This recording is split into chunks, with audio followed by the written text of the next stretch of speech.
வெறும் 4 பீட்ரூட் மட்டும் இருக்காங்க. கண்டிப்பா இந்த கோடை காலத்தில மறக்காம செஞ்சு வச்சுடுங்க. ரொம்ப ரொம்ப யூஸ்ஃபுல்லா இருக்கும். கோடை காலத்தில நம்ம மிஸ் பண்ணிட்டோம்னா, கண்டிப்பா நம்ம ரொம்ப வருத்தப்படுவோம். ரொம்ப ரொம்ப டேஸ்டியா இருக்கும். ரொம்ப ஹெல்த்தியானதும் கூட.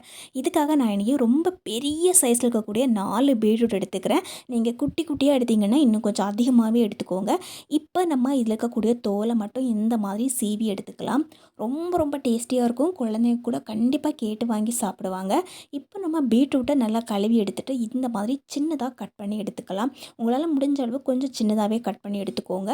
இதுக்கு பதிலாக நீங்கள் துருவி கூட எடுத்துக்கலாம். துருவி எடுக்கிறத விட இந்த மாதிரி கட் பண்ணி எடுக்கிறது ரொம்ப ரொம்ப ஈஸியாக இருந்தது. அதனால தான் இந்த மாதிரி நான் சின்னதாக கட் பண்ணி எடுத்துருந்தேன். நீங்கள் சோப்பரில் போட்டு கூட ஈஸியாக கட் பண்ணி எடுத்துக்கலாம். இப்போது இந்த மாதிரி எல்லா பீட்ரூட்டையும் நம்ம கட் பண்ணி எடுத்துக்கிறேன். ஒரு தட்டு நிறையவே இருந்தது. இப்போ நம்ம கட் பண்ணி வச்சுக்கக்கூடிய இந்த பீட்ரூட்டை கொஞ்சம் கொஞ்சமாக மிக்ஸி ஜாரில் போட்டுக்கலாம். எல்லாத்தையும் நீங்கள் நிரம்புற அளவுக்கு போட்டிங்கன்னா கரெக்டாக இது அரைஞ்சு கிடைக்காது. ஒவ்வொரு முறையும் போடும்போதும் மிக்ஸி ஜாரில் கால்வாசி அளவுக்கு இருக்கிற மாதிரி போட்டு இந்த மாதிரி தண்ணி சேர்க்காமல் அரைச்சி எடுத்துக்கோங்க.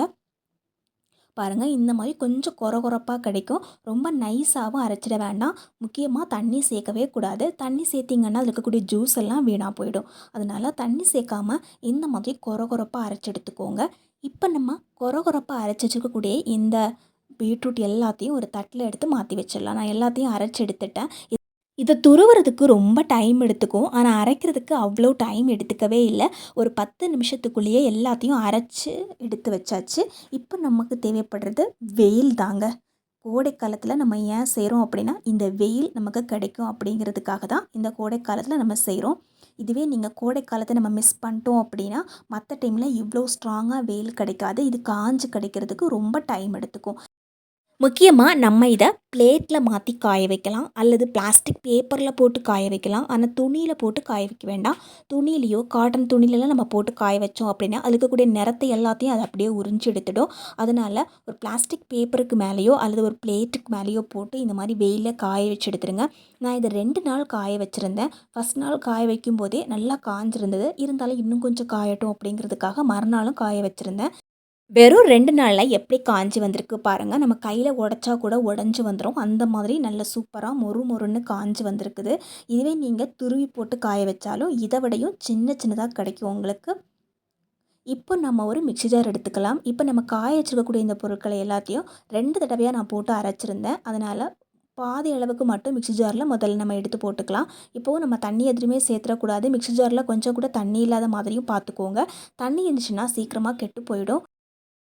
மிக்ஸி ஜாரில் நார்மல் மோட்லேயே நீங்கள் இந்த மாதிரி சுற்றி எடுத்துக்கலாம். சட்னி அரைக்கிற மாதிரி அரைச்சி எடுத்துக்கோங்க. இந்த மாதிரி நல்ல சூப்பராக பவுடராக கிடச்சிரும்.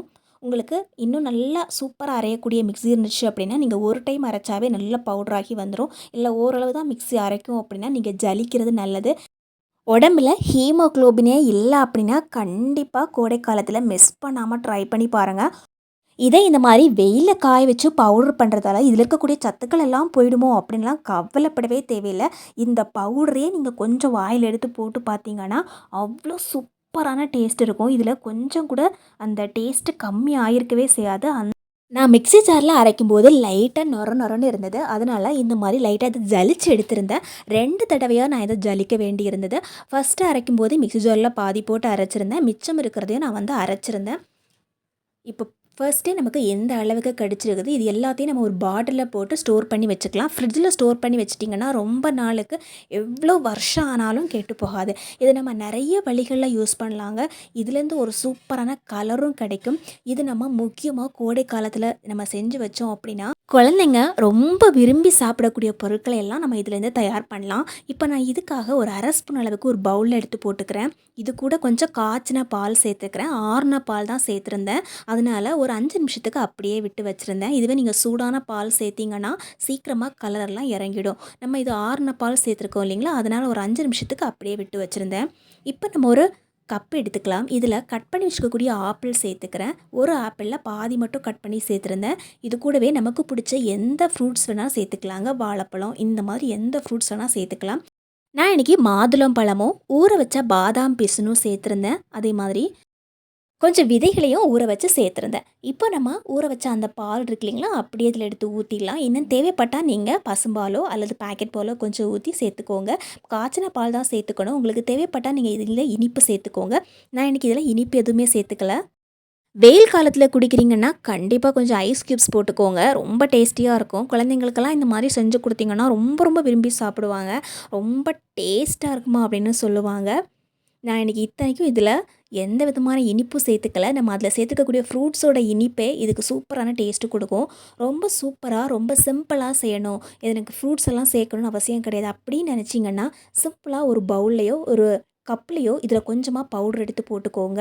அதில கொஞ்சமா தேன் சேர்த்துக்கோங்க. நான் இன்னைக்கு சுத்தமான தேன் தான் சேர்த்துக்கிறேன். இதுக்கு பதிலா நீங்க இனிப்பும் சேர்த்துக்கலாம். உங்களுக்கு சுத்தமான தேன் வேணும்னா, கண்டிப்பா எனக்கு வாட்ஸ்அப் மெசேஜ் பண்ணுங்க. என்கிட்டயே உங்களுக்கு சுத்தமான தேன் இருக்கு. இந்த வாட்ஸ்அப் மெசேஜுக்கு நீங்க வந்து தேன் வேணும் அப்படின்னு சொன்னீங்கன்னா, கண்டிப்பா ஒரு 5 நாளுக்குள்ளேயே உங்களுக்கு சுத்தமான தேன் கிடைக்கும். உங்களுக்கு சுத்தமான தேன் வேணும்னா, கண்டிப்பா வாட்ஸ்அப் மெசேஜ் பண்ணுங்க. அல்லது நீங்க நார்மல் கடையிலேருந்து வாங்கி யூஸ் பண்ணாலும் ஓகே தாங்க. இப்போ நம்ம எல்லாத்தையும் இந்த மாரி மிக்ஸ் பண்ணிட்டு அப்படியே குடிச்சோம்னா, செம்ம சூப்பரா இருக்கும். கண்டிப்பா வெயில் காலத்தில இந்த பவுடர் மட்டும் செஞ்சு வச்சுட்டீங்கன்னா, அடுத்த வருஷம் வந்தா கூட நீங்க கவலைப்பட தேவையில்ல. குழந்தைங்க இந்த கலருக்காகவே குடிப்பாங்கன்னு பார்த்துக்கோங்களேன். நல்ல டேஸ்டியாவும் இருக்கும். வீடியோ பிடிச்சா லைக் பண்ணி ஷேர் பண்ணுங்க. கண்டிப்பா ட்ரை பண்ணி பாருங்க. ஃப்ரெண்ட்ஸ் அண்ட் ஃபேமிலிக்கு இந்த வீடியோவை ஷேர் பண்ணுங்க.